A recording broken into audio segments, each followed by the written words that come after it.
Hello sis, kumusta sa'yo? Maraming salamat sa share mo. Yung si Afam mo, ang tanong mo, ayaw mong umasa. Si Afam ay nagkausap kayo sa WhatsApp. Kung gusto mo ng video call, nakipag-video call naman siya. Pero hindi nga siya magtatagal dahil busy si Afam sa future. At saka sabi mo, pag makipag-video call ka, okay naman sa kanya, video call kayo. Kaso hindi nga magtagal kasi busy siya. At higit sa lahat, pag nagtagal kayo mag-uusap, ay ginaganahan ata si Afam. Yan ba yung ibig mo sabihin, sis? Parang manong naging strong iya ha. But pasabot ba na yung ibig mo bang sabihin ay naging ano siya? Naging ginaganahan siya pag nagtagal kayo mag-usap. Diyos ko, ayan, sabi mo 1 week pa lang naman kayo. At ayaw mo umasa sa mga ganyan. Base sa experience ko ay anong masasabi ko sa'yo.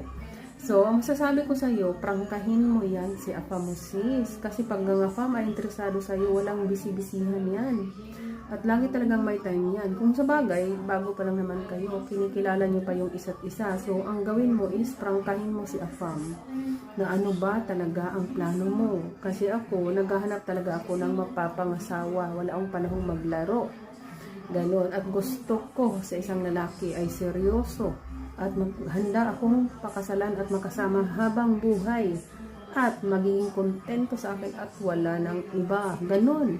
Dapat alam, para malaking sampal sa mukha nila yon. Sa mga naglalaro ay sabihin nila, ay hindi to basta-basta. Prangkahin nyo na si Afam nyo. Kasi kung kasundo nyo si Afam nyo, sa mga sinasabi mo, magtagal yan. At lalo magiging magsumikap yan na patunayang interesado sa'yo.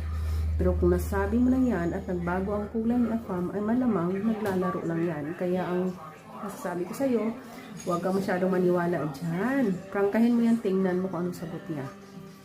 Ganun lang. Kasi marami kasing Afam na pinapaasa ka pero marami palang kausap. So lalo na pag nagkausap kayo, laging kunti lang ang usapan natin kasi busy ako. Manun. Pag nag-video call kayo, okay naman.